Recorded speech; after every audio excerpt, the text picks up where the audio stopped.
C'est dans une île totalement dévastée que le chef de l'État pose le pied 5 jours après le passage du cyclone Chido. Le 101e département français, le plus pauvre de la République, meurtri, où l'état de calamité naturelle exceptionnelle vient d'être décrété. Première étape de la visite, le centre hospitalier de Mamoudzou, qui continue de fonctionner tant bien que mal. Clairement, avec ce qui se passe en ce moment, on va avoir de grosses difficultés et on s'y prépare dès aujourd'hui. Et pratiquement 80% de l'équipe qui n'a plus de logement, qui s'entassent dans des chambres et qui viennent ici pour prendre un peu d'électricité, un peu d'eau. Un hôpital de campagne doit être installé dès demain avec une centaine de lits médicalisés.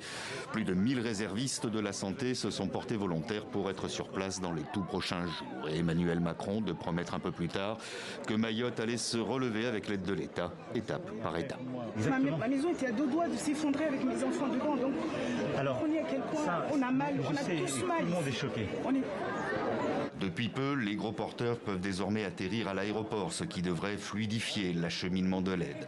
Face au danger que représente la consommation d'eau non potable devenue pratique courante, les services de l'État ont distribué des pastilles de chlore dans les zones accessibles.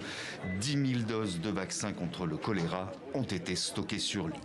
Un bâtiment de la Marine nationale est arrivé ce jeudi à Mayotte en provenance de l'île de la Réunion. La plateforme logistique de toute cette aide se situe en effet à 1400 km de là, sur l'île de la Réunion.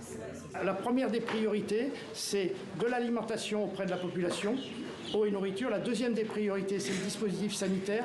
Et la troisième des priorités, c'est de rétablir les éléments de communication et de fluide nécessaires à la population.